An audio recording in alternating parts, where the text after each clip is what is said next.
Yes, my Lord. Yes, Mr. Smith. May I just address your Lordship's question? Yeah.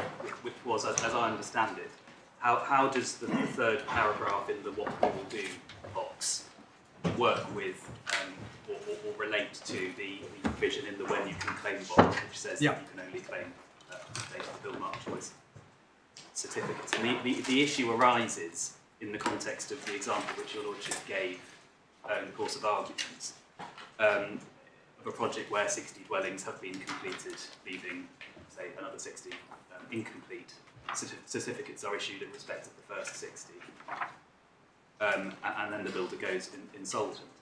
And your Lordship identified that the provision for the cost of reasonable precautions is project-wide rather than dwelling by dwelling. And the answer, my submission, is that the provision is project-wide and it appears in every individual policy. There are individual policies, but only one building contract. So whilst it is right that a claim under the policies pertaining to the 60 complete dwellings for which certificates have been issued would be precluded, in practical terms that wouldn't matter because a claim, a project-wide claim, is still available under the other policies. Yeah, all right.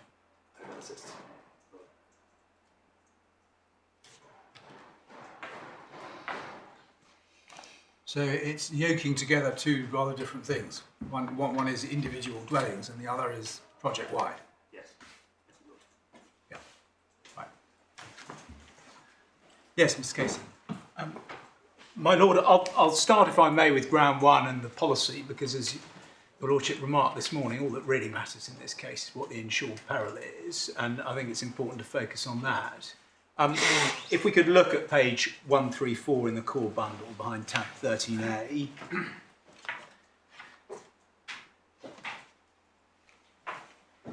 Your Lordships have already spent some time with the insuring clause. The additional points that I wanted to make about that insuring clause under the heading when this section applies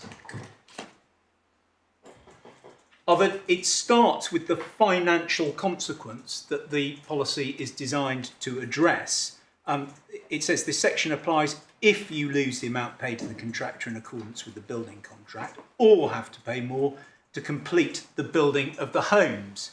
So the way that I would put it, my Lord, is that the foundational conditions for cover under this clause are those financial consequences, of which there are two. If money is not lost, or if the assured does not have to pay more to complete the homes, cover is not engaged at all. What the insuring clause then stipulates is that whichever of those two foundational conditions are engaged, or is engaged, forgive me, that foundational financial consequence must be attributable to one of two specific causes, either the contract being insolvent or the contractor committing fraud.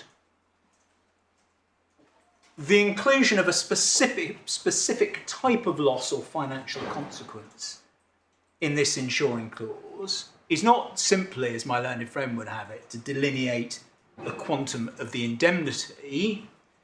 The quantum is addressed lower down the page under the heading what we will do. The financial consequence is included in that first box because, as I say, it's a central part of what is insured. There is an instructive comparison to be drawn between this part of the policy and the earlier parts of the policy, such as Part C, which your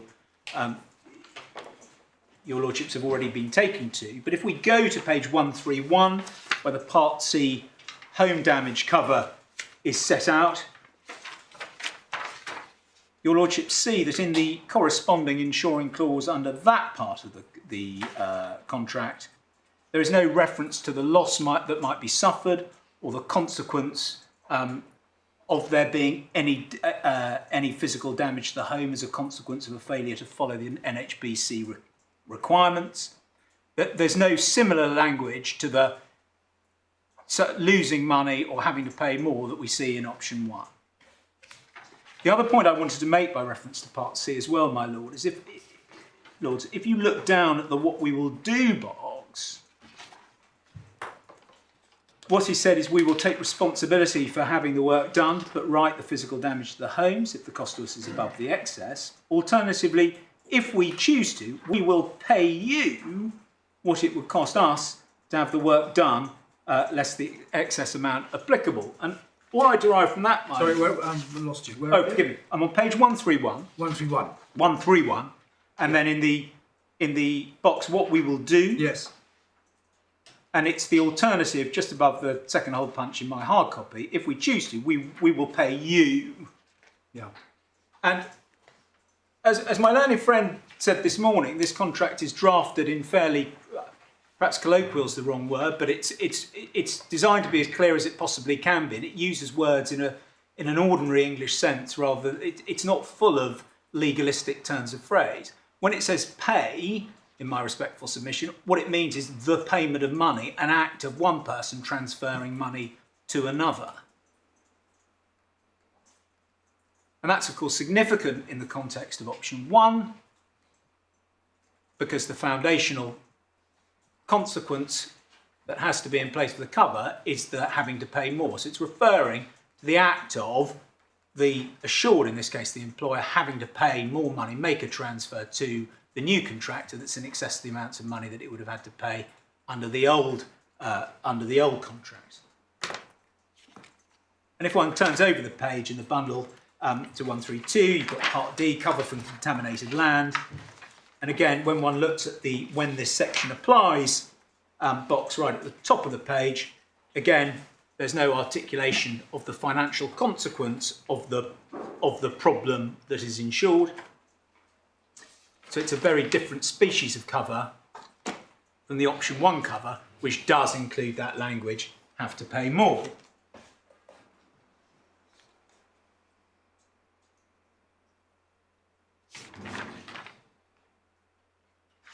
Yeah.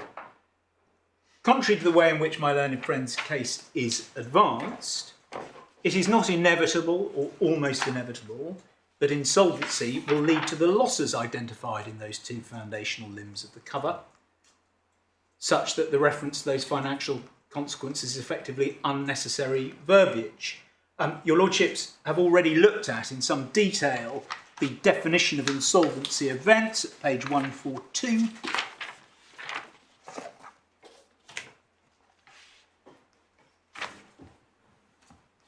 I won't labour the point on the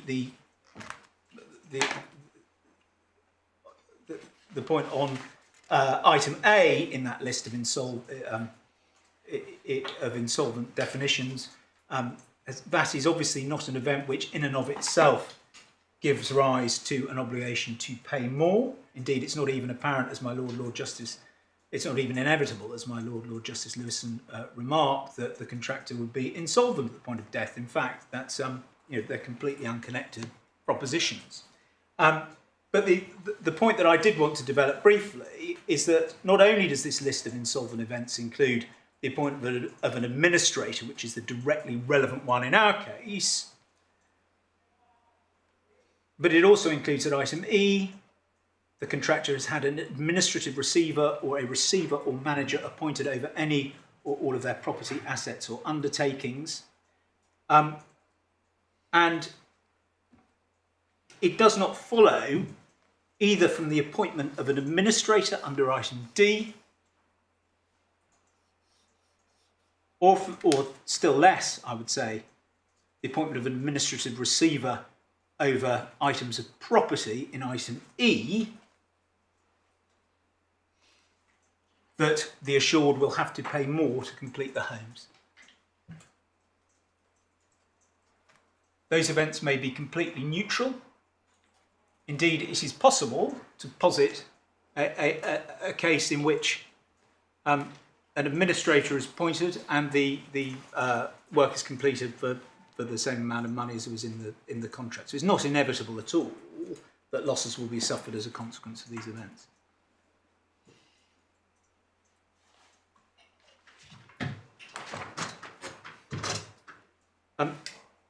And that underscores, my Lord, that the insured event that we've been looking at in option 1 it's something beyond the simple insolvency as set out in that list of items.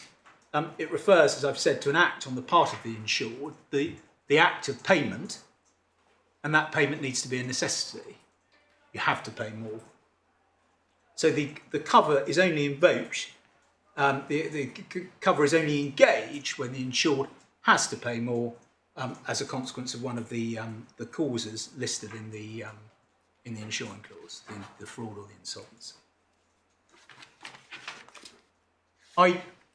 None of this is contrary to principle. I'm not going to spend long on this, my lord, because I think the point was made by the bench on a number of occasions this morning, that the cases that my learned friends rely upon in support of the proposition that the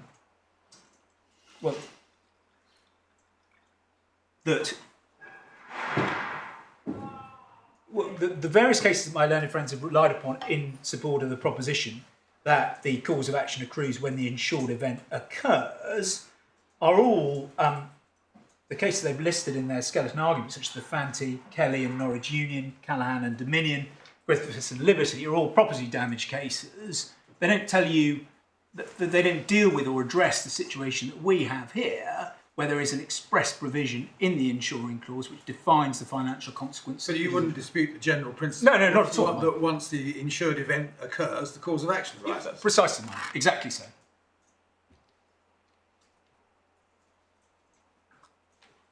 My point is the narrow one, that the insured event here is having to pay more as a consequence of insolvency.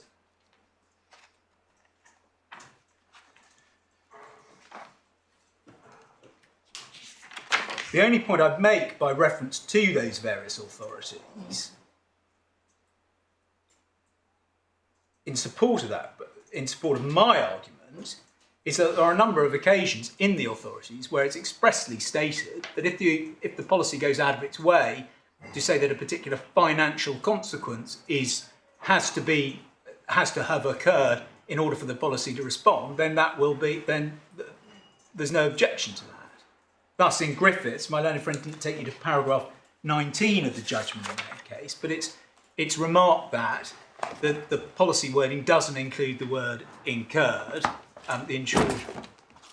We want to go to Griffiths. If you would, my lord, Yeah. it is at Tab 17. tab 17, page 355. 312. No, it can't be 355. Oh, forgive me. 320. Forgive me, that's an error in my notes. 318. Yeah, but it is certainly paragraph 19, which is on 318. Forgive me. Paragraph 19. Paragraph 19. Yeah.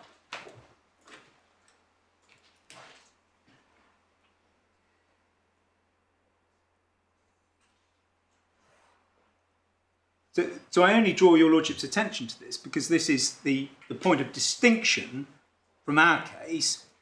In Griffiths and Liberty Syndicate, there was nothing in the insuring clause which required the cost to have been incurred before the obligation to indemnify and respect that cost arises.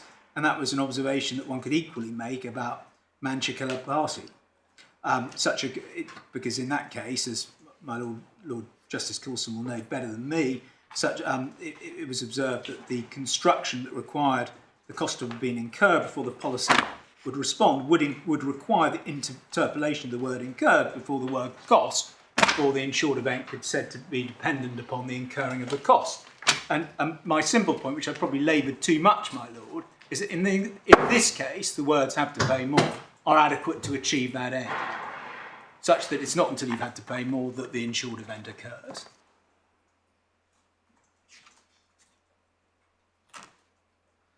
And similar observations, my lord, can be made about Harrison and NHBC at tab 13 in the bundle, which I won't ask your lordship to turn up. But that is a case which was dealing with an NHBC policy, and it was dealing with the language that is equivalent to our Part C in the policy that we're looking at. And in that case, as I've already drawn your lordship's attention to, there's no wording which requires the loss to have been incurred when you're looking at the property damage element of this cover. And that's a point of distinction from the option 1 cover, which does have that wording. And the final point I wanted to make while in the authorities bundle is that there is no principled reason why the policy cannot provide that the insured peril is the financial loss itself, and that, your lordships, that's supported by British Credit Trust Holdings and UK Insurance, which is behind tab 11.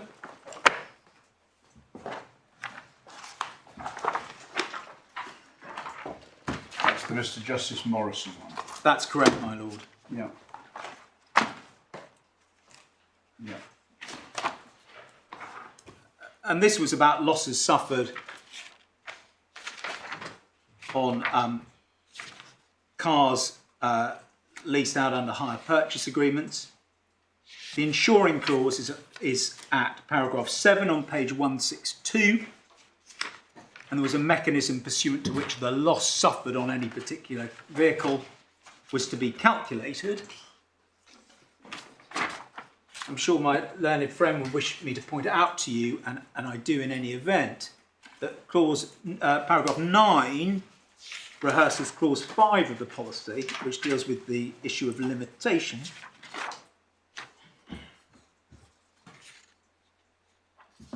Yeah. And it says no, and the point that my learned friend makes by reference to this clause, clause 5, is that it says at the end, any such legal action must be commenced after within 1 year after any loss occurs in respect of such agreement. So the limitation period was defined by reference to the occurrence of the loss as calculated in accordance with the mechanism at paragraph 7 of the judgment.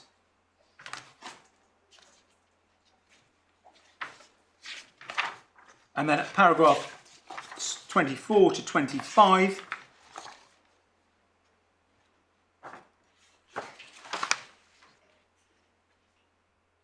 Mr. Justice Morrison dealt with the question of when the limitation period started to run.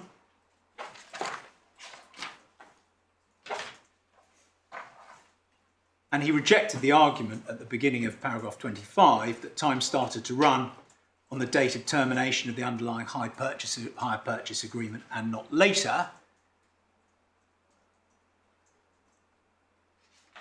He treated the limitation period as starting to run from the date on which the loss was calculated in accordance with the mechanism that I showed you before.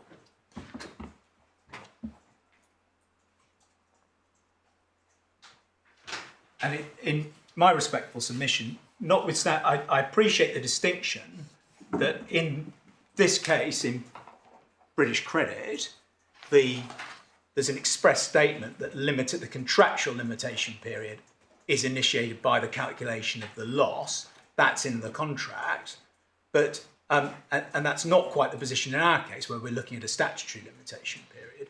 But the effect of the words "have to pay more" is that the insured peril is just as it was in British Credit and UK Insurance. The completion of the cause, in our case, having to pay more to complete the homes. But it's not until that's done that the limitation period starts to run, just as it's not until you've calculated the loss in accordance with the mechanism in paragraph 7 of British Credit that limitation can start to run.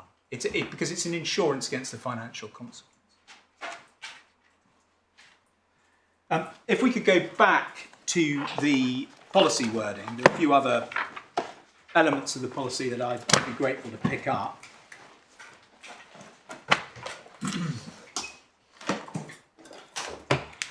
I won't labour this point because your lordships have already discussed it with Mr. Grant.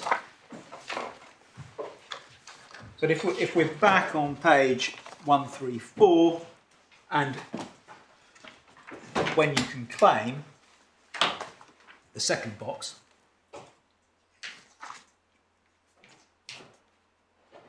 in the second line, contact us and tell us if you have lost the amount you paid to the contractor or the contractor has not completed the homes. So the notification provision in this option 1 is not triggered by the insolvency event. It's triggered by the contractor suspending work and not completing the homes.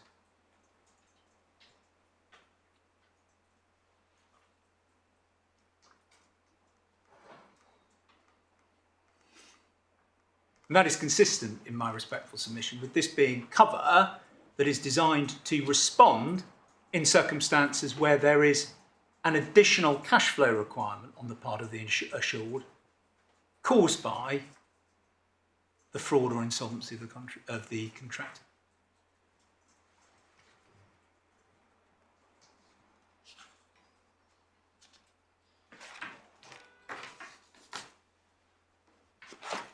Moving down the page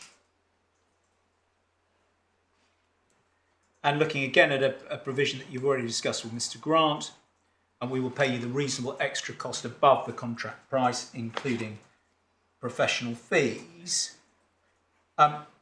It was said by the NHBC at first instance before the learned judge, and it's said now, as I understand Mr. Grant's submissions, that the way in which this policy works is that at the point of the insolvency there is to be a hypothetical calculation of the amount that will have to be paid in order to complete the homes as a consequence of the need to instruct a new contractor to do so.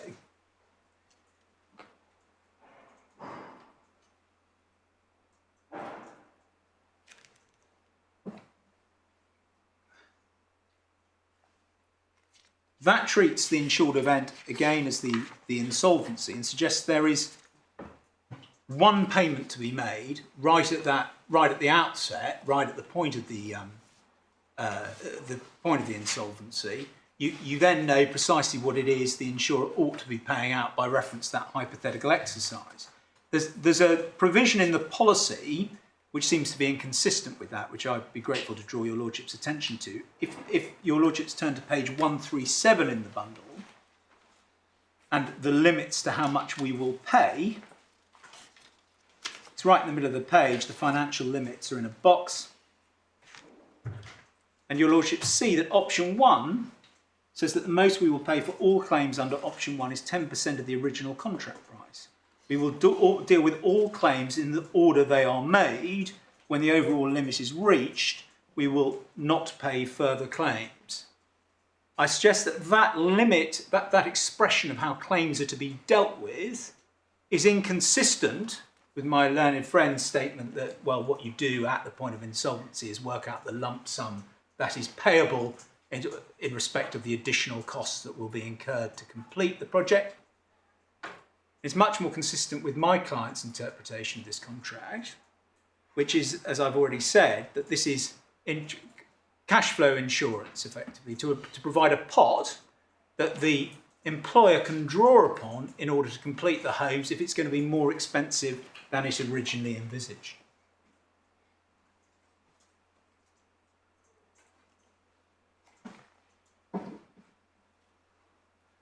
My learned friend's interpretation that you do at the point of insolvency, the parties sit down and calculate what it is that the additional amount that will have to be paid in due course and that constitutes the indemnity to be paid as a matter of reasonable extra cost. My learned friend's submission that is to be done as at the date of the insolvency or shortly thereafter is inherently uncommercial, I would suggest. First, it involves the policy paying out on an entirely hypothetical valuation exercise conducted in, on the facts of this case, 2016, in circumstances where, in due course, the work will be done and the actual costs will be known.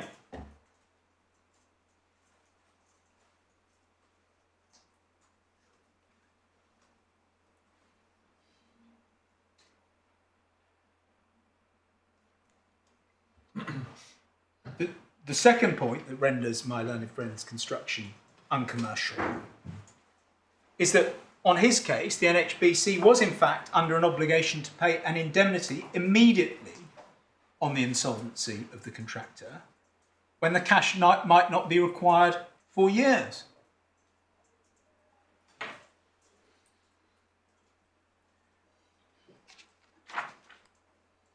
My learned friend remarked on a number of occasions that the judge had identified at first instance that there was 8.8 million in the tank on this project. I'm bound to say there was no offer or urgency on the part of the NHBC to pay an indemnity immediately upon the insolvency occurring. Indeed, since it's been said against me that my interpretation is uncommercial, I'd be grateful if your lordships could take the supplementary bundle and Just going back to this 8.8 million in the tank, so I understand what that means. Yes, ma'am. Those are funds which the employer had at its disposal. I don't know whether they were cash at the bank or secured loans or anything, which hadn't yet been paid to the contractor, but which in some way were earmarked for this project. Is that what we're talking about? I can't go as far as that factually, my lord. What I can say is that a contract was signed at 10.3 million and 1.5 million had been spent. So, the employer sought cover under the NHBC contract, which was for any expense over and above the 10.3. Yeah. So whether or not where it had the money or whether or not it was there, I don't know and I can't tell you, Your Lordship. But when we say in the tank, we mean that it was expecting to pay 10.3 under the contract, so it must have known where that was coming from. And if it didn't, that was more fool it. But the cover is. It wasn't until, on my case, the 8.8 is expended that it can come and say I want some more because now I'm in a world that I didn't expect to be in because I was expecting my contractor to be solvent. And then just turning in the supplementary bundle to page 276.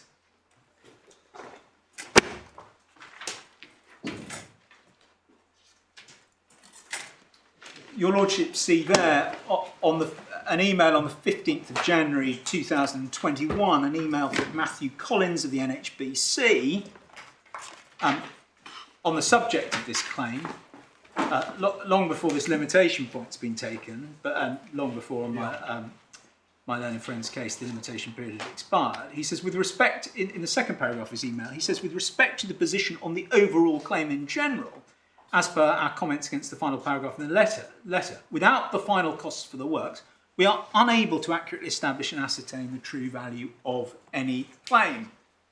So that is inconsistent, a statement by a commercial man in the context of this claim, that until he knows what the final costs are, he can't establish the indemnity. And that is inconsistent with my learned friend's case, that in fact the way in which this policy works as a matter of commercial sense is that as at the date of the insolvency, you work out a hypothetical additional cost. This document is admissible on the interpretation of the contract? No, no, my lord. Well, it is admissible to this extent. It said against me that my interpretation is uncommercial. Right. And so when your lordships are considering the extent to which different constructions are commercial or not... You point to this as being an example of a commercial person interpreting it in the way that you say it should be interpreted, and therefore you can't characterise your interpretation as uncommercial. Yes, Is that how it works? Yeah, it goes no further than that. At the risk of receiving that comment again, my lord, can I just make a remark? Since we're in the supplementary bundle, my learned friend took your lordships to some emails from Marie Shields. Yeah. Dealing with, saying that she was back in 2016 demanding money in a way that was consistent with his case. We're behind tab 9 now. Yeah. I do, at the risk of being relying on further admissible evidence, do wish, in the context of that submission to your lordships, want to draw your lordship's attention to the context in which that email exchange arose, and those observations about the amount of money attributable to the new contract. We're looking at page 264, are we? Oh, well, I'm going back in the to 267. 267, yeah.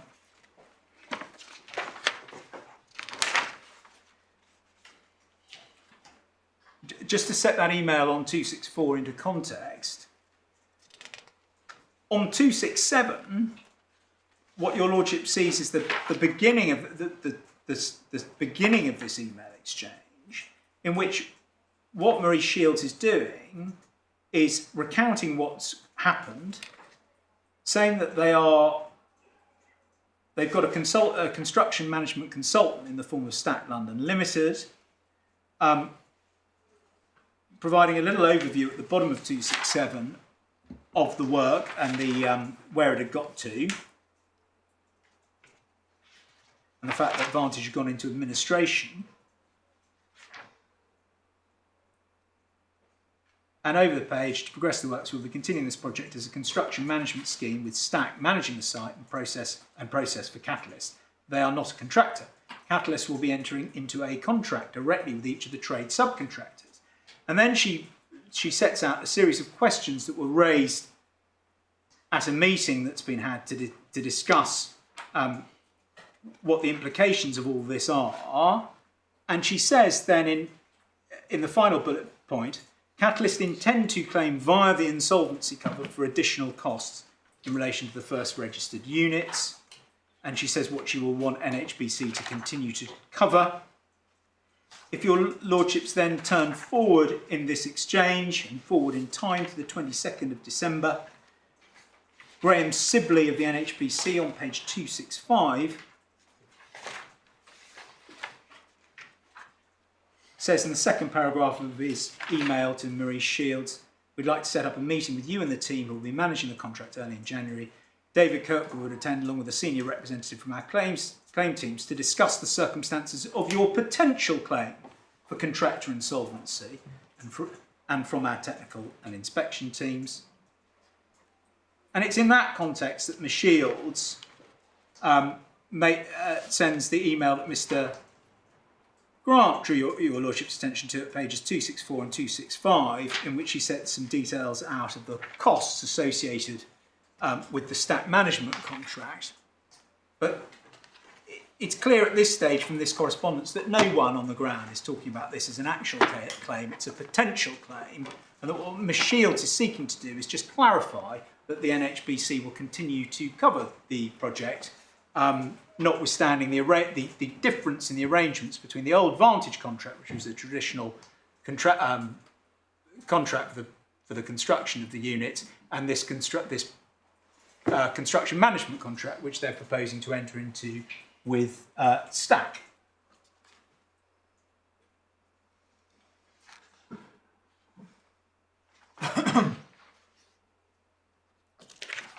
So, going back again, my lords, to the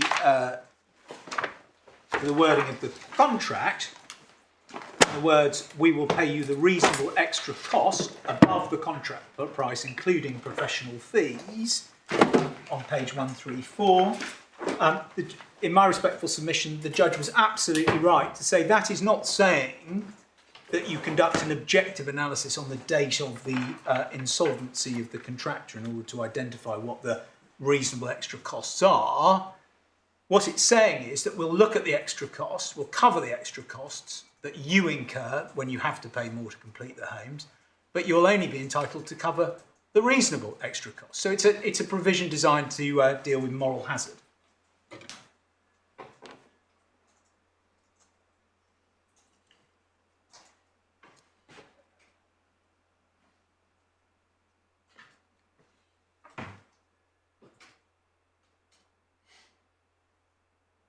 Yes.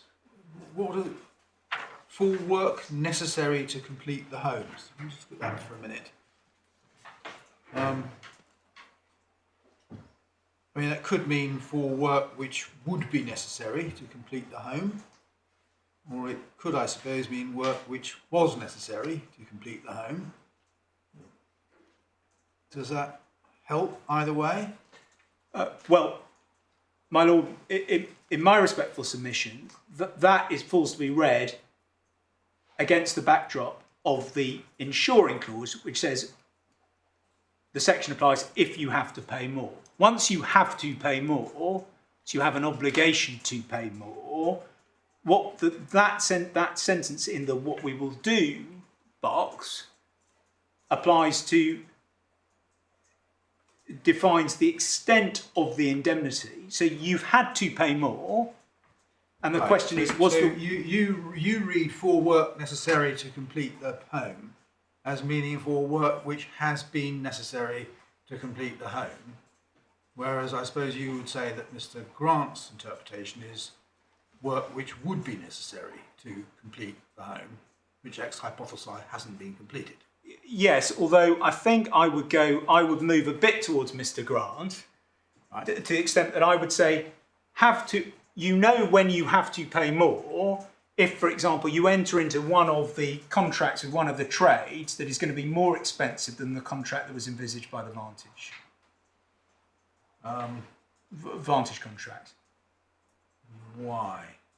Because you knew what you were going to pay for that particular trade under the Vantage contract. But if the electrics are more expensive and the plumbing is cheaper, Oh,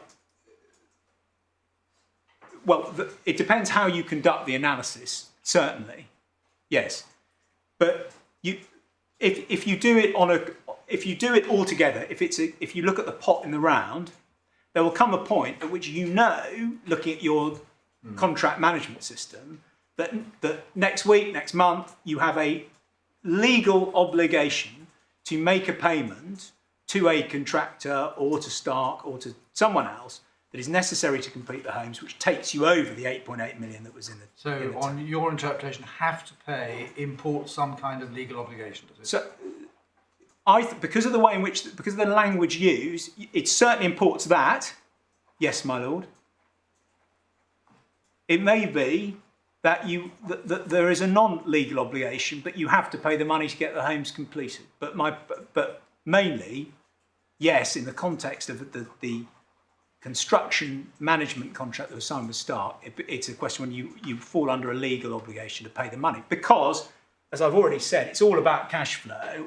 It's all about meeting your obligation to pay more money than you expect to pay when you need to pay it. That is exactly why Mr. Grant's case, the 29th of June 2016, my client's entitled to whatever the hypothetical additional cost is. I don't need the money then.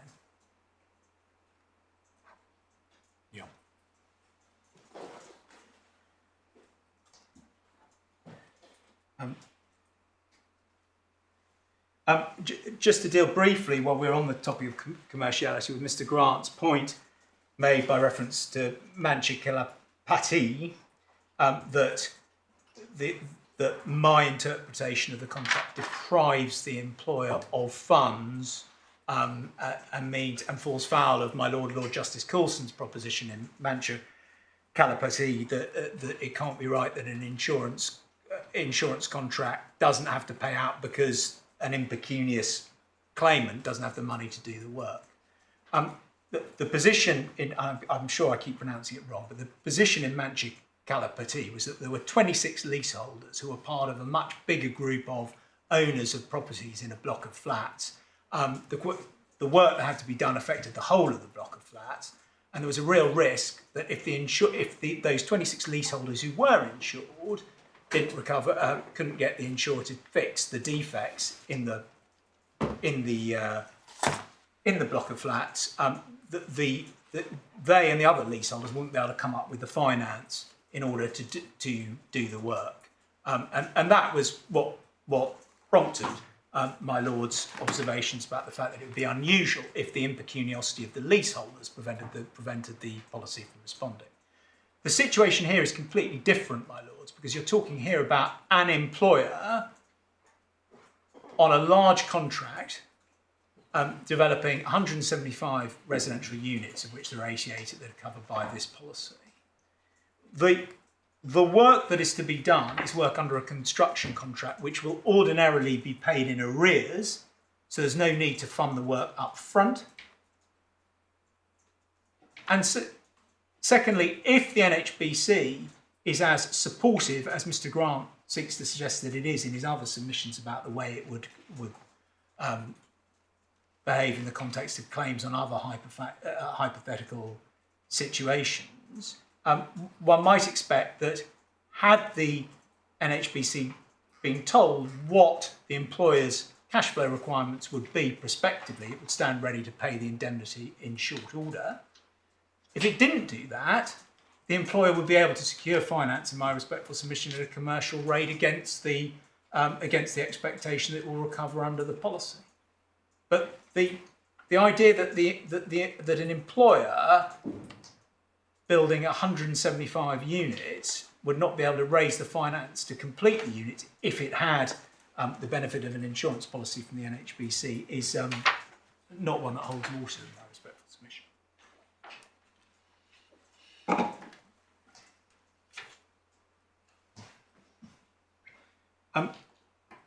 Turning to Mr. Grant's point about the timing of the cause of action and the question of whether or not my client can trigger, can itself dictate or choose to defer the running of time.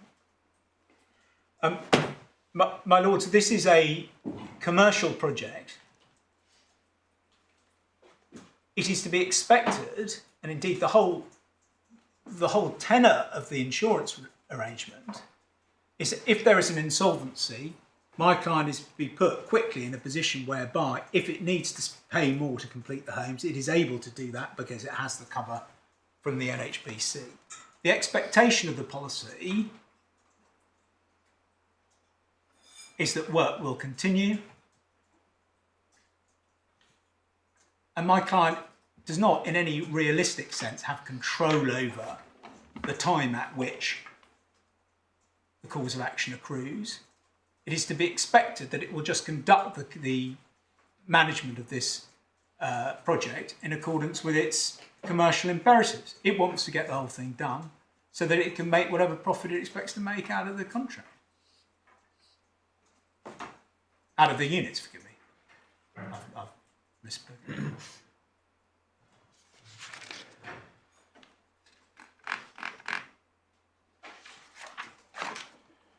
Well, I suppose you could say if you don't, it's not a reasonable extra cost. If Yes. you increase the cost by acting unreasonably or unexpectedly or in an uncommercial way. I entirely agree with that, my lord. And what I would only say in addition to that, it doesn't seem to me that the court would have much difficulty in implying a term into this contract that Peabody or Catalyst, whoever it is at the relevant time, will not unreasonably delay construction. I think you'd be a bit wary about starting to imply terms. My lord, well, in which case I'll rest on my Lord Justice Moylan's point and my own point. Yeah, let's stick with what the contract actually says rather than what it doesn't say. Well, I'm grateful for that indicate. Yes, but what it does say is we will provide you with cover so you can get on with this, and it's to be expected, interpreting the contract, that my client would get on with it. My lords, those were my principal submissions on the interpretation of the contract and on ground one. Unless there's anything else I can help you with on that, your lordships with on that, then I'll move on to the other. Yes, can I ask you the same point that I put to Mr. Grant? I'm just anxious to ascertain precisely what the judge did and didn't decide. The judge decided that the insolvency point was not the right construction. In other words, that the cause of action did not accrue on the insolvency. Precisely. Instead, he found that it accrued under the if you have to pay more. Yes. My reading of the judgment is that he didn't decide what that meant and therefore didn't decide when the cause of action accrued under have to pay more. Is that right? That's exactly right. So the judge has not decided, for example, I know there are arguments about it, but the judge hasn't decided that the cause of action didn't accrue in, let's take an example, February 2017. No, he didn't decide. So that point, or those points, shall we say, remain in play. Very much so. And therefore, depending on what else we decide, if there are points in play that we decide not to decide, if you see what I mean, we need to be very wary about saying anything. Yes, my lord. Okay. No, that's very clear. I just,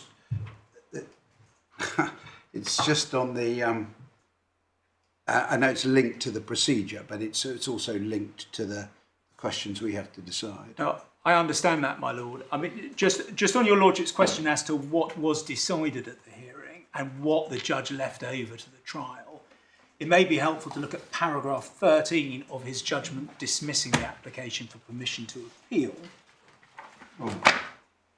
which is behind tab 9 in the core bundle, page 66.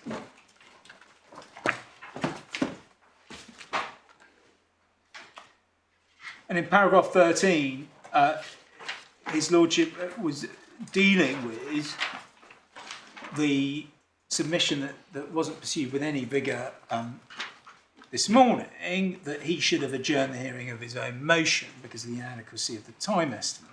Well, I mean, he deals with the basis of the application, both at 13 and then again at 18, doesn't he? And so 17 and 18.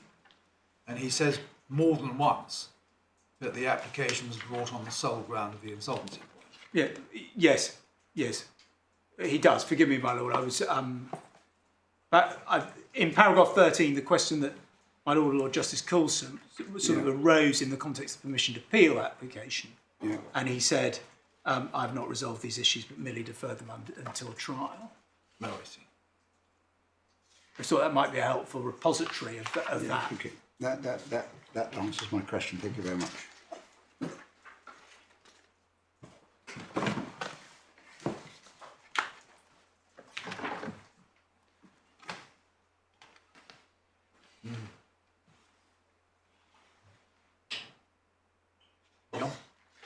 Turning to ground 2, my lord.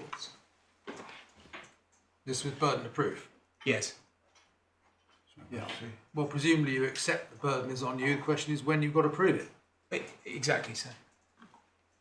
Yes. And I don't think I can. I mean, the oddity of my learned friend's position is that he wins this case on limitation on a technicality, because he brought the, as we've just been discussing, the application was brought on a very narrow basis originally, on the basis of the insolvency point. My client put in the claim form, which was served before the application notice on this application for summary judgment, that you've seen the claim form. It says the claim is not time barred, either because there's an estoppel the point which we've abandoned, or because the cause of action accrued when we had to pay more in order to complete the homes. The response of the NHBC was to issue an application which expressly stated that it was only being advanced on the insolvency point. It didn't advance any positive case on what the limitation position would be if our interpretation of the contract was correct.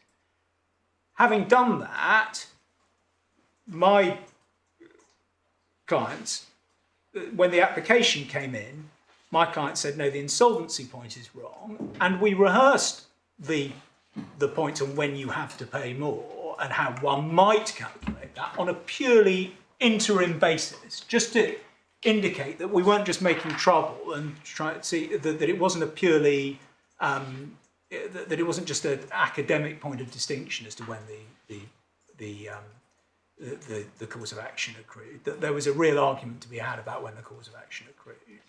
When we got to the hearing and the judge said, well, I'm not sure we've got time to deal with when the cause of action actually accrued, I invited the judge to proceed expressly only on the basis of the insolvency point, and his lordship acceded to that suggestion. Having had the case resolved on that basis, my client responded to the insolvency point, the only point that was really properly live before the judge at first instance. It prevailed on that. My learned friend's point was, based on that first instance judgment, unmeritorious. And it cannot be right in those circumstances that the claim is nonetheless struck out because I have not established at this stage that my claim is within time on a different basis that Mr. Grant hasn't even traversed, even though we warned him in the claim form that this is precisely what we were going to say. I'm not sure this is really taking things any further than the point my Lord Justice Lewison made this morning about what the position would be if we hadn't said anything about when the cause of action.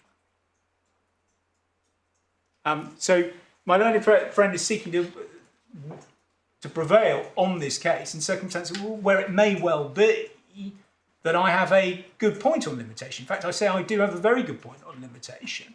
And to the extent it's valuable to your lordships, the judge at first instance said he is not persuaded at this stage that we don't have a claim that's in time. So the position at the moment, your lordships would have formed your own view as to some of the evidence that Mr. Grant showed you about when it might have been that we thought when it might have been that the cause of action accrued. But the position at the moment is that question just hasn't been properly tested. And my learned friend says he just wins on a technicality because he brought a bad point on limitation in the form of the insolvency. Right.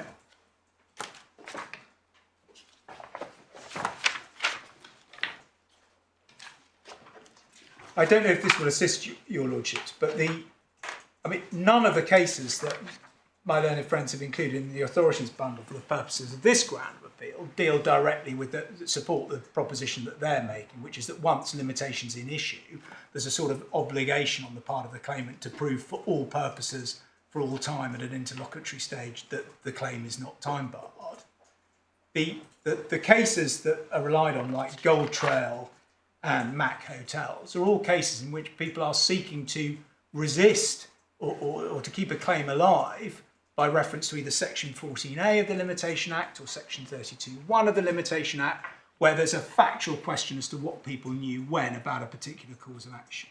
And so I entirely accept that if a limitation point is raised and I want to rely on Section 14 or Section 32(1) of the Limitation Act, the burden's on me to establish the factual basis of that proposition so that I can resist the limitation defence. But it's not, you can't go one step further in my respectful submission. So once a bad limitation point is raised, it's for me to investigate then all possible arguments on limitation and establish a claim that's within time. So that's as far as I can take it, I think.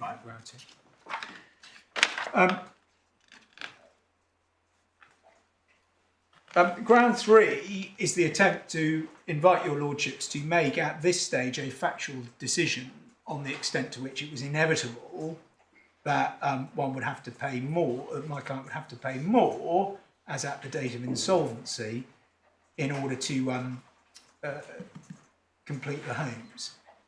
There's no solid evidential basis for that submission.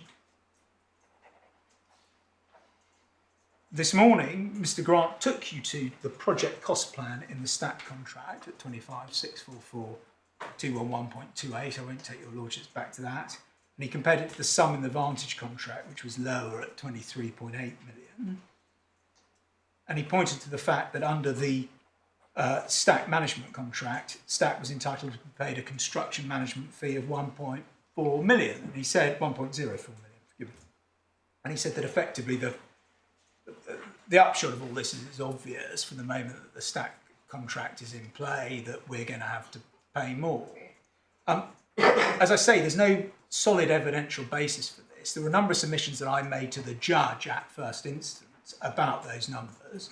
First is that the 25 million covered by the STAT contract and the 23 million covered by the Vantage contract are figures which apply to all 175 units. So they don't just deal with the 88 units with which we're concerned. So it's not, you can't look at those numbers and say, yes, it would have cost more to do the 88 million, to do the 88 units. They don't establish that proposition. You're not looking at the right data set. You're looking at too wide a data set.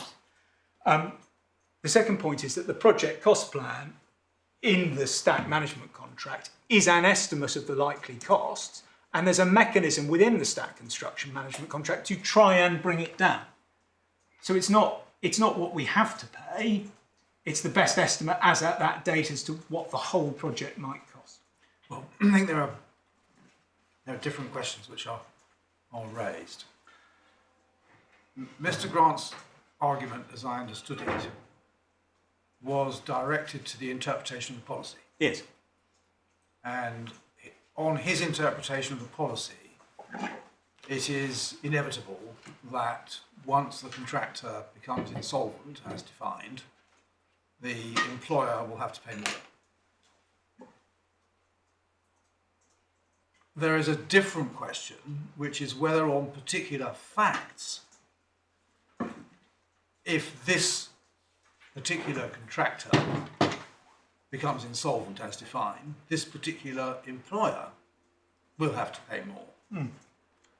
Now, that is, in a sense, bound up with the procedural aspects of this appeal. But let it be supposed that the appeal fails on the construction point, and then Mr. Grant says, well, right, I want a preliminary issue now. I want to investigate on the facts, on these particular facts.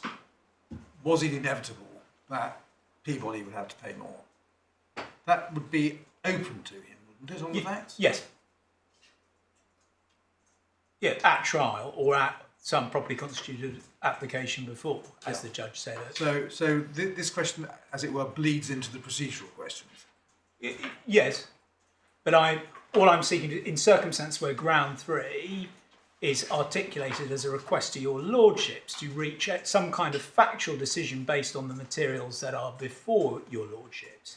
I am simply pointing out that just as there wasn't before Mr. Andrew Mitchell, that there isn't sufficient material for your lordships to safely reach any conclusion. Right. And forgive me if I've made a meal of that.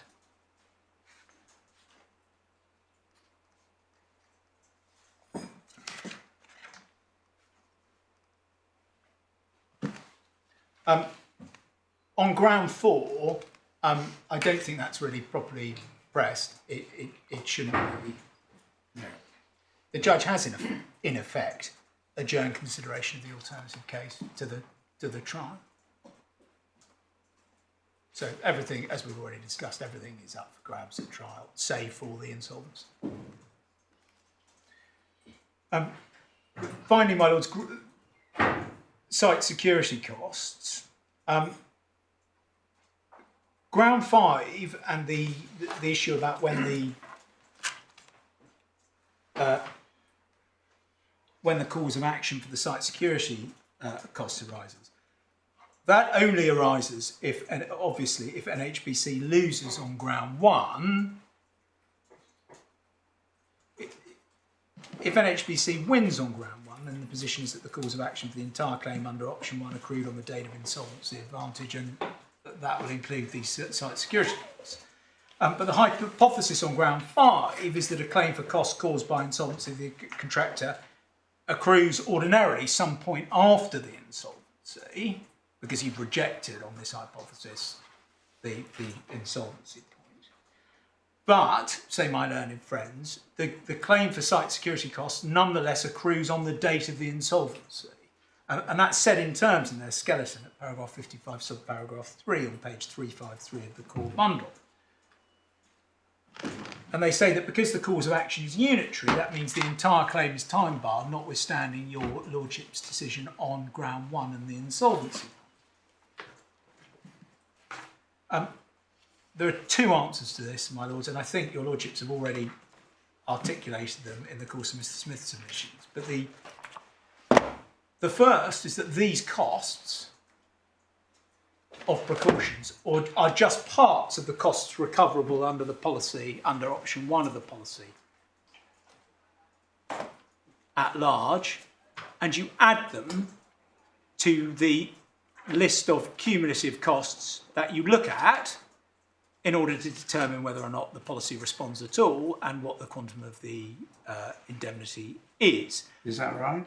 Because the judge found that the cover at D1, which is additional cover, is not triggered by either of those insured perils. It's additional cover which arises independently of those perils. Yes. Well, that's 65. It must be triggered by something within the policy. But they're paying it. They've agreed to pay it if there are site security costs. But they must be consequent upon something in the insuring clause for the policy to respond at all, I would respectfully suggest. And why can't that respond simply to the insolvency on the basis that it's a well-known fact that if a contractor goes bust, a site gets left empty, potentially with valuable materials lying around until a new contractor is appointed? I suppose the answer to that, my lord, is that if one went to the NHBC and said we have a claim under option 1 for these site security costs, we have a claim under option 1 because it has cost us more to complete the homes than we were expecting under the original contract.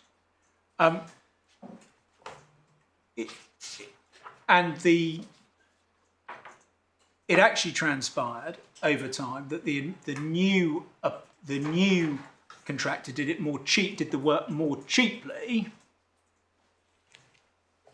than the old contractor, and so in fact there wasn't a claim for additional that you had to pay more to complete the homes. The NHBC might well say in those circumstances, well, on balance, this insolvency has been a benefit to you because it's made the whole project cheaper. We're not going to pay you the additional 56,000, or I think it's 23,000 once you realise that it's only 88 units to which it's relevant. We're not going to pay you that because the net effect, if we look at it all as one unitary cause of action, or if we look at what you've, we look at the net position you get to at the end of the project, actually this insolvency has been beneficial. So that might be one approach they take. But the alternative argument is only that these are separate mitigation costs which are incurred just to make sure things don't spiral out of control and make the costs. But on your interpretation, if I've understood correctly, you don't have a cause of action until you've had to pay more to complete the home. That's correct. And you may have, in fact, incurred the site security costs months or possibly even years before you get to the stage when you're paying more. Yes.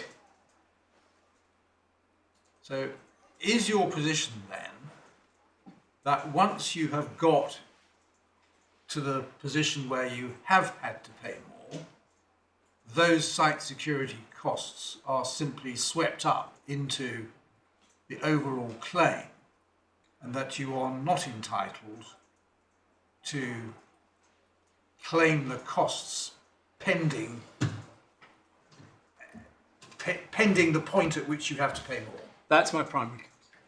So that would make it a unitary cause of action. Yes, but a unitary cause of action that accrues when you have to pay more. But yes, my lord, yeah. Because I can't help feeling instinctively there's somewhere here on one side or another a cake and eat it situation. But I'll have to try and work out whether that's right or not. But, well, the way in which we leave a slice of cake on the plate and we don't get this particular cake is if your lordship say, no, that's a mitigation cost, as was the approach in Europools, which is the case I've referred to in our skeleton. I won't ask you to turn it up. Well, you just say there are mitigation costs which are separate from the loss suffered as a consequence of the insured peril. They're incurred when the cause of action for that accrues when you have to pay them, and that is time barred. Yeah. But that is very much my alternative case. oh yeah, no, I understand. Yeah, sorry, that was an unnecessary. It's just working through the stages. Yeah.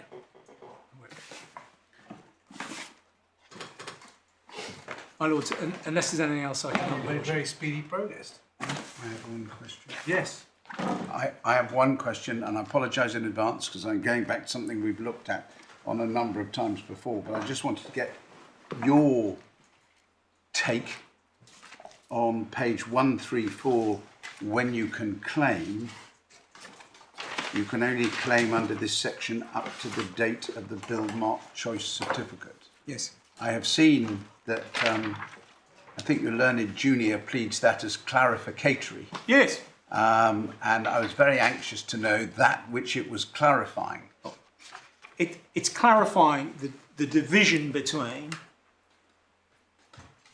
the cover that's provided to the employer during the development stage of the contract, and the cover that's applied to the homeowners under parts B, C, D, E, under the certificates.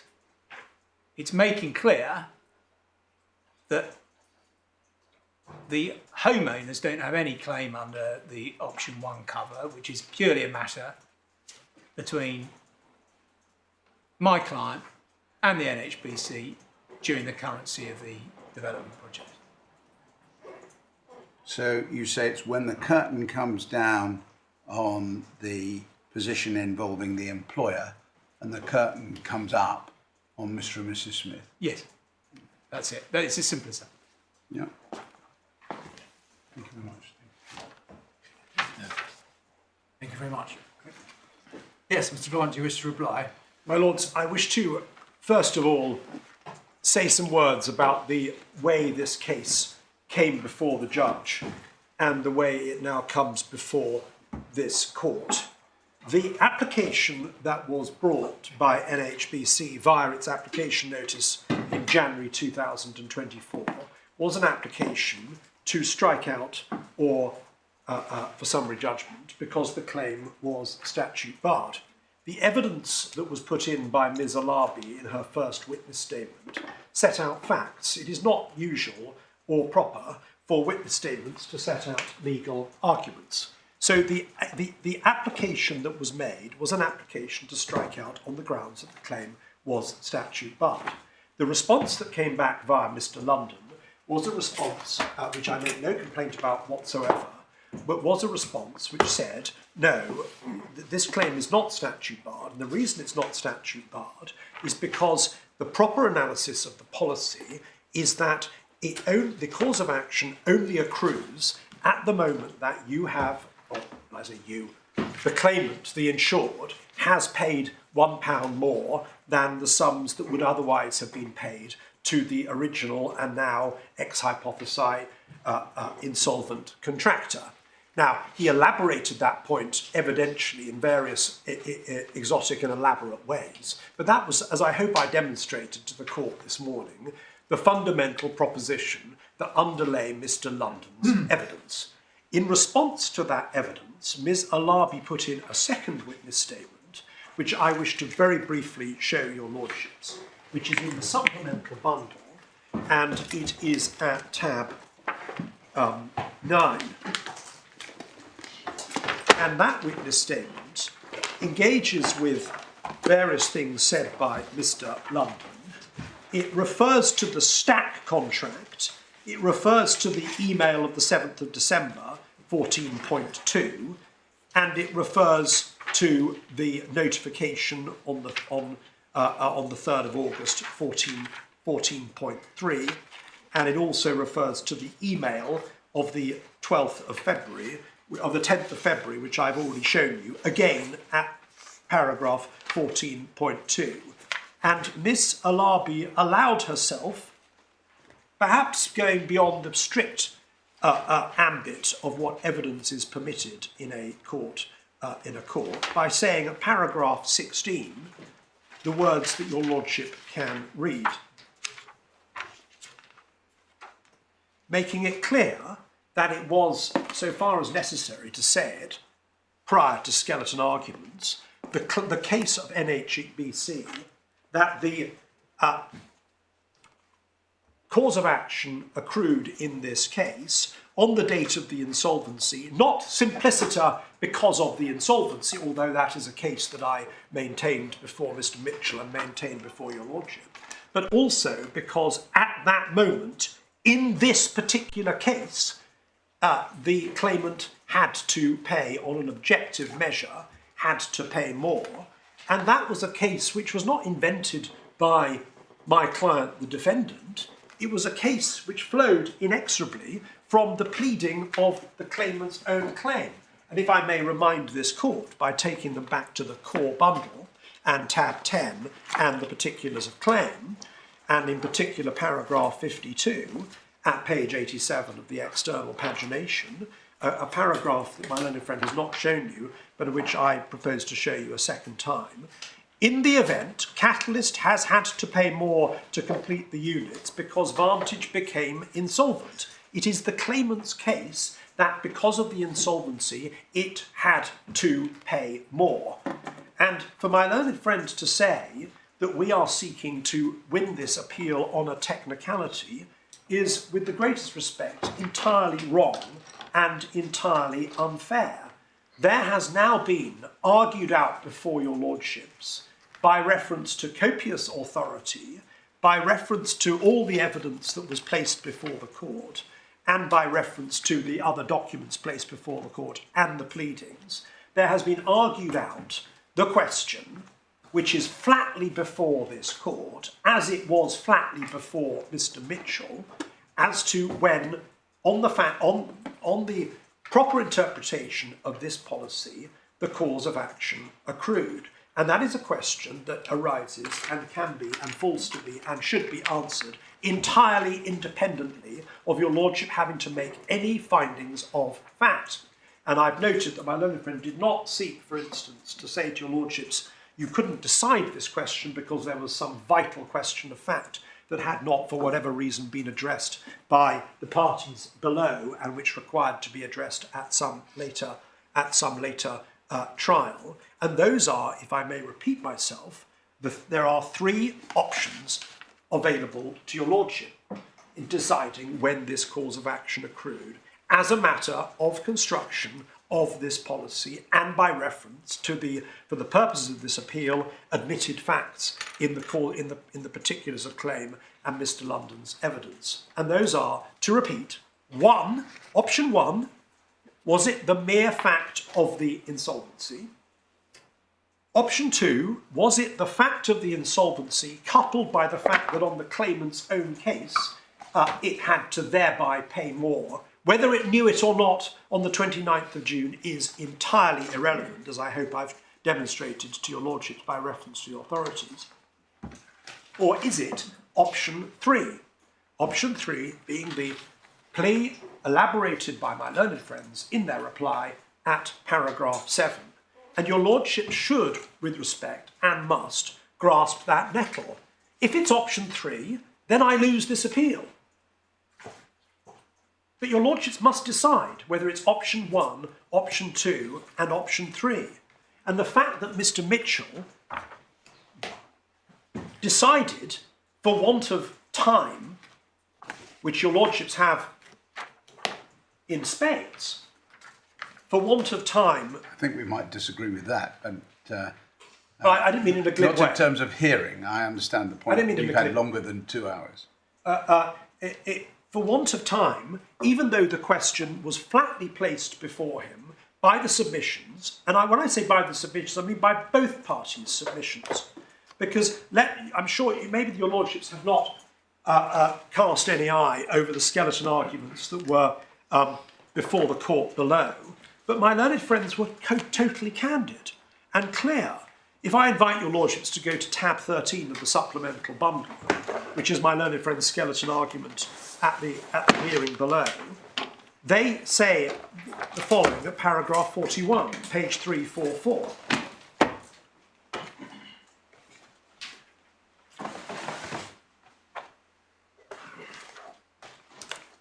I won't read it out because your lordship will look at that and see that it accords relatively closely, not entirely, with the way the matter has been pleaded by way of reply.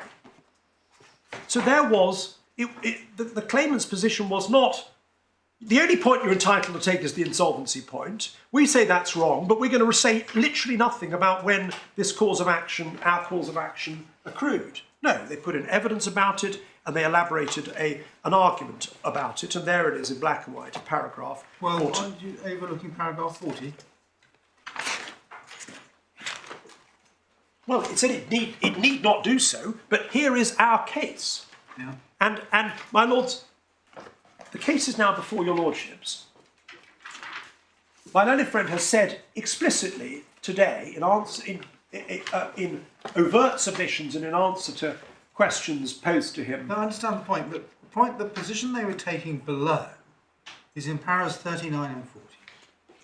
They were taking the position you, NHBC, have brought this application on the basis that the cause of action accrued at the date of the insolvency, and that is made clear in the exhibit to the affidavit, the witness statement in support. I've lost the place now, but it's one of the July. 3rd of July letter. Yeah, and that's made very clear. That's the point at which the cause of action is accrued. That's the basis on which the judge said the application had been brought. It seems to be borne out by the correspondence. And what Peabody are saying in their skeleton argument is saying to the judge is that is what you need to decide, judge. Everything else can go by the board. Right. That misses out the following points. One, the application notice was not expressly stated to be confined to the insolvency point, so-called. It's an application seeking to strike out the claim. Two, Ms. Alabi's witness statement does not say in terms, this is the sole point we seek determination of.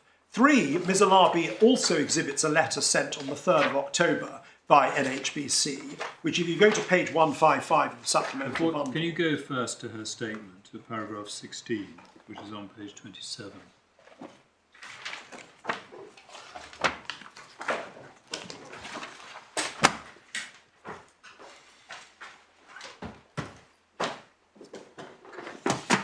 Yes, and that encompasses both my pure insured peril point and my second point that as a result of the insolvency, it became brackets on the claimant's own case, close brackets, inevitable that the claimant would have to pay more, whether it knew it or not, whether it had done the maths. Where does it say that? I mean, your application is in the most general terms. Quite.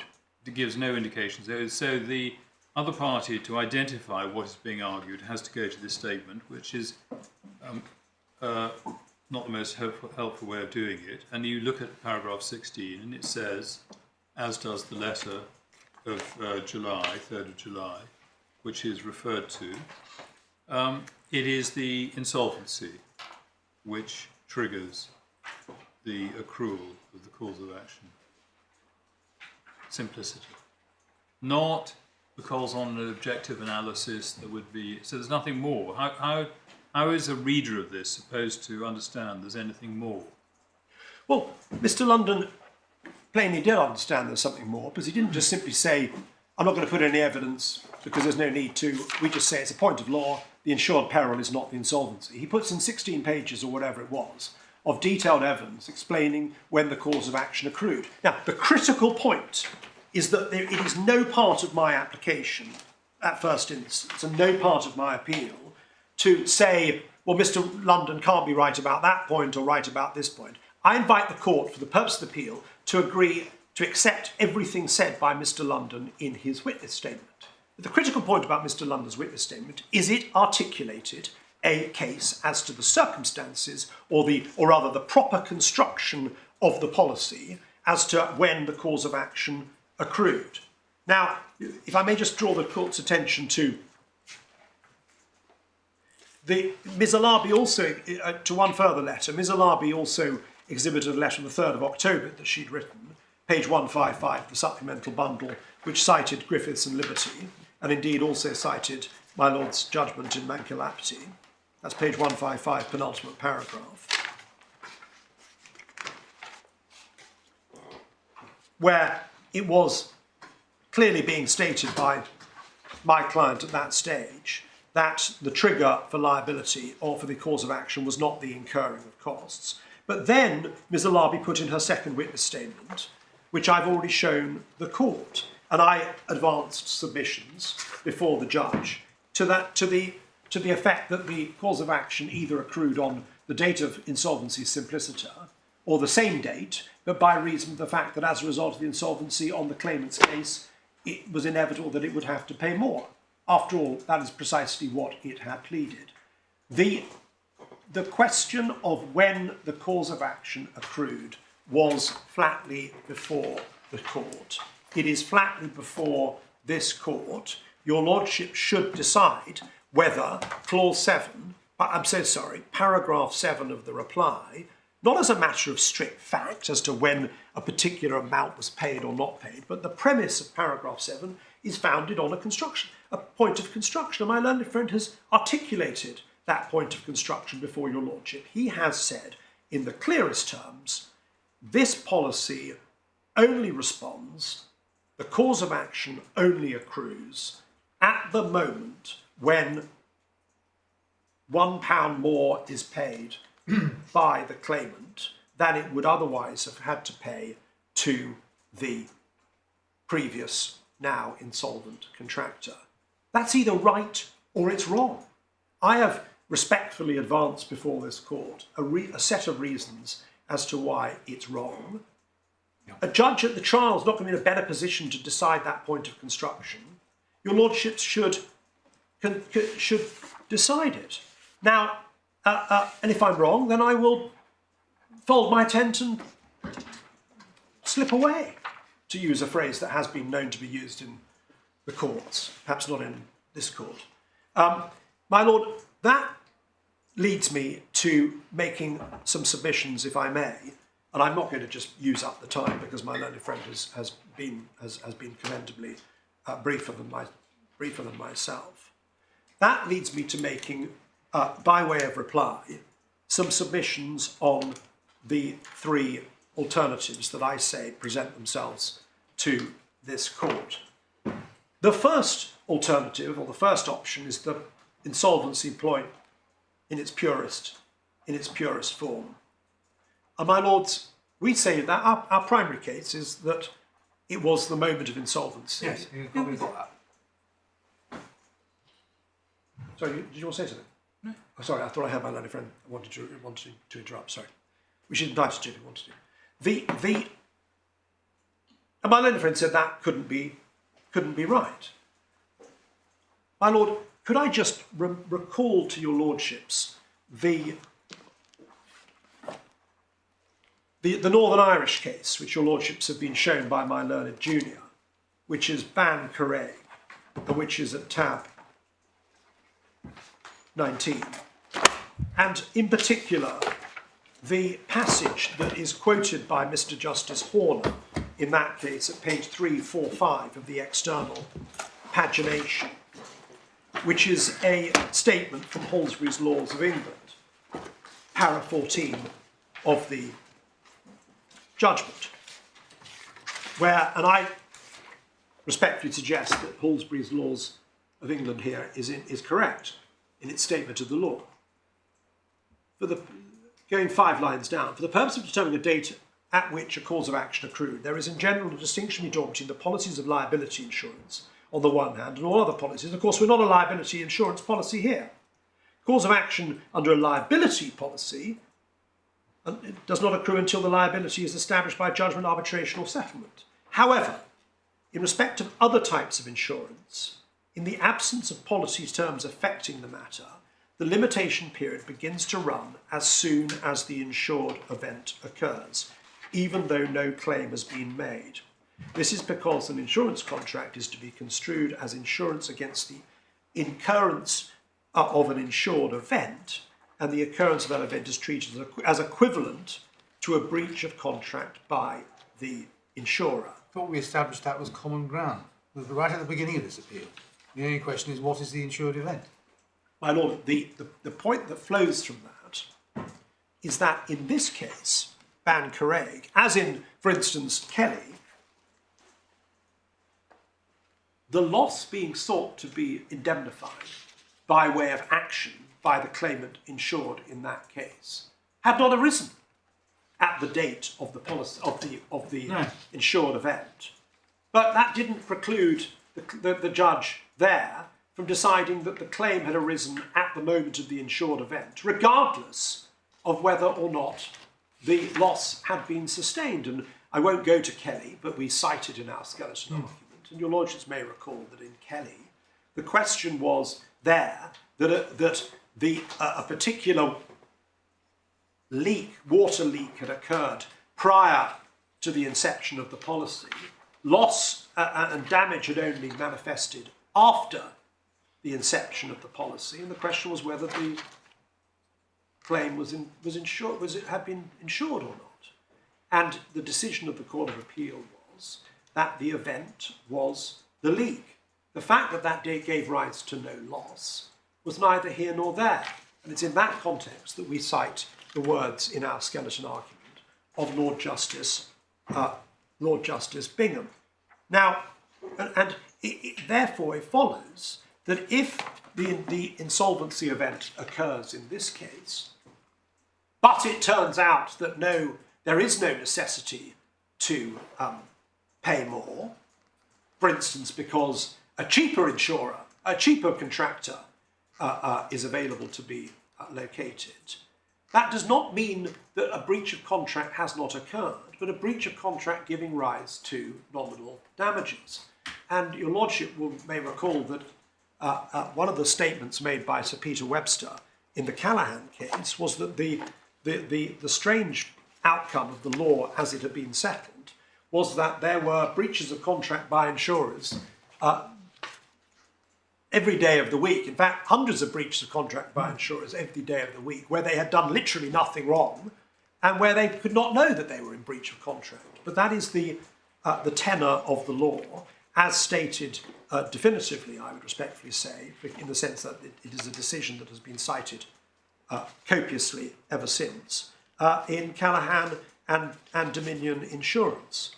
My Lord, so our primary case is that is the date when the cause of action, even let it be a cause of action for nominal damages, accrued. And that case is given, I say, succour not only by reason of the authorities over the years, which have, as a consistent drumbeat, insisted upon causes of action accruing at the moment of the insured peril. I accept that Nobody's disputing that begs the question.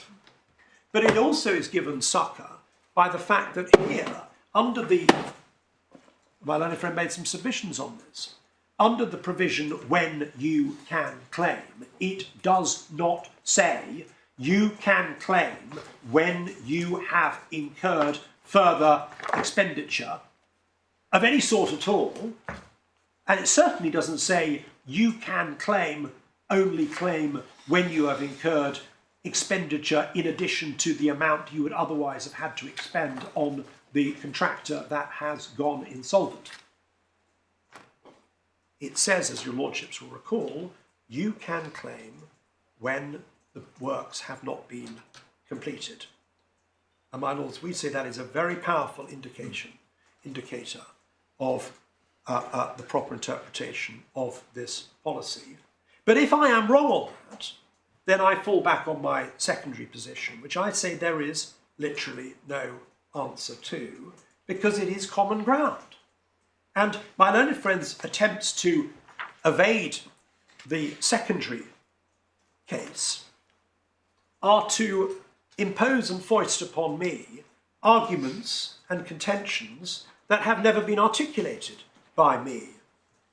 Viz, it is said by my learned friend that my case involves some sort of notional, or to read from my note, a hypothetical calculation of the amount by which you have to pay more. The parties have to notionally sit down and work it out, my learned friend said. That is precisely not my case with respect. Again, I go back to the authorities, which are insistent on saying the fact that the loss is not known, the fact that it is incapable of quantification until some later date, are in neither case bars to the insistence of the law on the placing of the insured peril. So if I'm wrong on my primary case on insured peril, then I am right on my secondary case on insured peril. And the fact that it was not possible, let us say, precisely on the 29th of June to work out the exact amount by which one had to pay more is literally irrelevant to the success or failure of that secondary case. And we've looked at what Mr. Justice McGaw said, quoted by Sir Peter Webster, and indeed if your lordships were to read on in the Callaghan case, you would see that there are other judges of very high authority that say precisely the same thing. The inability to quantify the loss does not impede or retard the accrual of the cause of I'm not action. sure that's relevant to your secondary case, because you have to give a meaning to or have to pay more. That's what we're concerned with. Yes. What does or have to pay more mean? Well, yes. Nothing to do with quantification of loss necessarily. What do those words mean? It's just an objective factual condition that has either arisen or not arisen, whether the parties know it or do not know it. The alternative to that proposition, and the only alternative that has been advanced... Forget about the alternatives. It's just an objective factual condition which has either arisen or not, whether the parties know it or not. Exactly right. Yeah. But my lord cavils with me saying that is an interpretation that can be guided by the alternative. But I respectfully say there is only one alternative that is put forward by the claimants. There are variations, as I say, of that alternative, but as I say, it feeds from a common well. And I've made the point, and I don't need to repeat the common well. And either that proposition, that fundamental underlying proposition, is right or it is wrong. It is wrong. And in support of that proposition, my learned friend says that, well, look at what NHBC said in their correspondence, and he refers to a particular letter or email sent in at page 276 and says, well, look, it's uncommercial what the claimant, what the defendants now argue or argued below and argue above. Look at the chap from the NHBC saying, look, we can't pay out until we've got finalisation of this or that.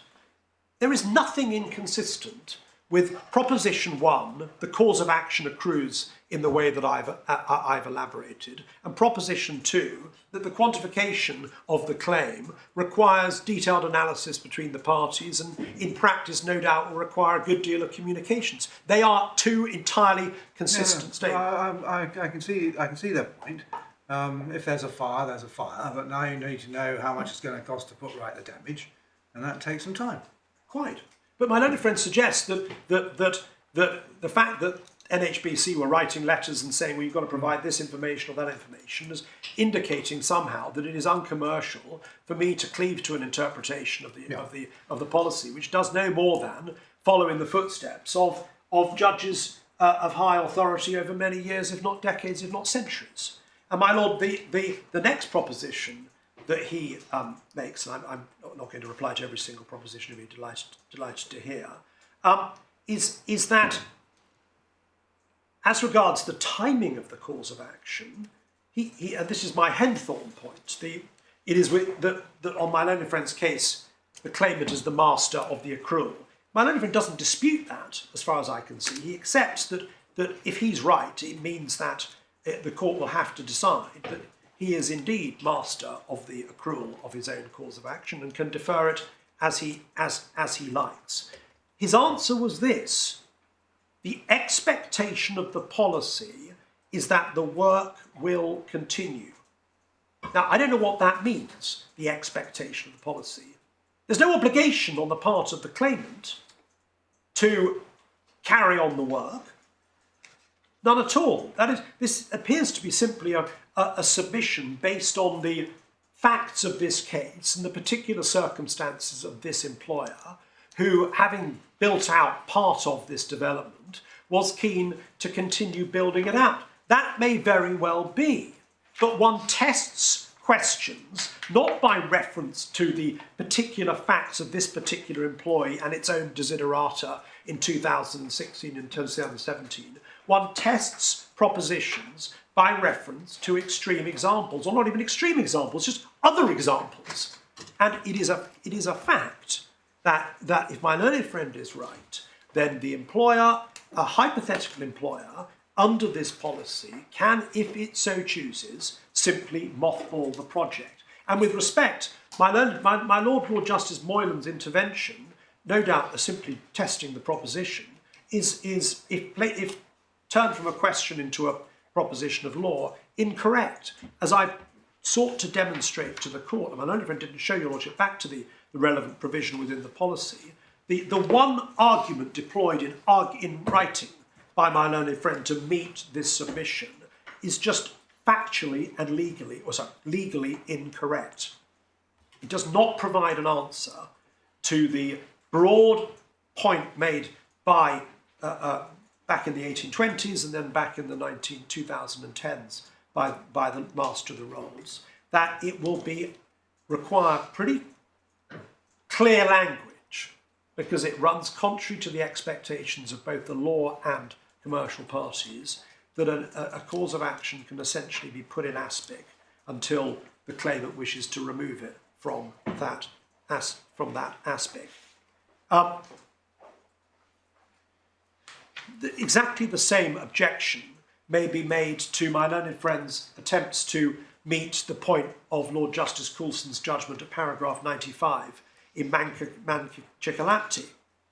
My learned friend says, well, look, we've got a very well-heeled employer, it's ploughing on, the idea that if it doesn't get the money, it's going to be deprived of the ability to do the work, doesn't apply. My lords, again, one doesn't test the question by reference to the particular circumstances of The policy in that case was a property policy, wasn't it? It was. Yeah. So we're back to the question. Back to the question: what's the insured event? Well, we're back to the question: what's the insured event? But we're also back to the question of whether, as was proposed in argument in that case, the claimant insured, before it can claim, must have done the work. Now I understand that, but that was the property policy. It was. It was.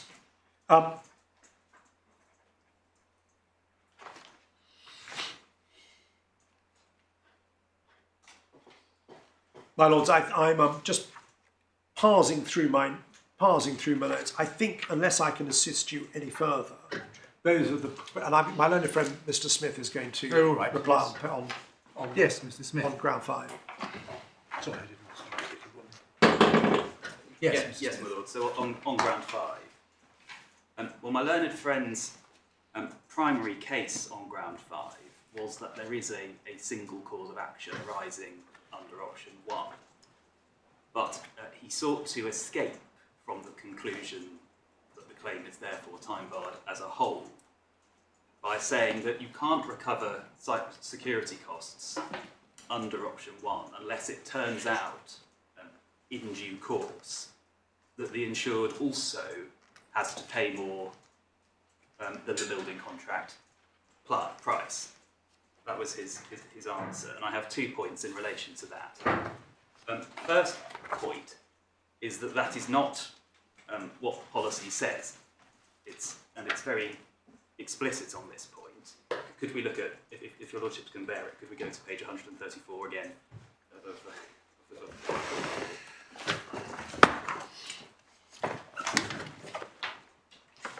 So in the what we will do box, we will pay you the reasonable extra cost above the contract price, including professional fees for work necessary to complete the homes. That's one head of indemnity. The third paragraph says we will, in addition, we will pay the cost of reasonable precautions to secure the work, defined in the building contract. So there's no proviso there that expenditure needs to have taken place above the contract price. And so for my learned friend to say that site security costs are unavailable under this policy unless there is also actual incurred expenditure above the contract price is to part company with the words of the policy in my submission. That's my first point. And my second point is simply this, that the notion that the insured has to wait until possibly years into the future to know whether it has a valid claim for site security costs, which it needs to expend now to secure the site immediately following insolvency is uncommercial in my submission, and that tells against my learned friend's reading of the policy. My lords, that's all I wish to say by way of reply. So, Yes. Well, thank you all very much for your very interesting submissions. There's obviously quite a lot to think about in this policy, despite the fact of Mr. Grant's submission is all readily explicable. We need to take some explaining, so we will reserve our judgments. We will get a draft in the usual way. The draft will come with a fierce embargo, which means what it says. That is your chance to correct our English, but not our reasoning, and not to raise new points. We will hope that in the light of the draft judgments, you will be able to agree an order disposing of the appeal. But if you can't agree a form of order, please make short written submissions, and we will make the form of order that we consider to be appropriate. Thank you, my lords.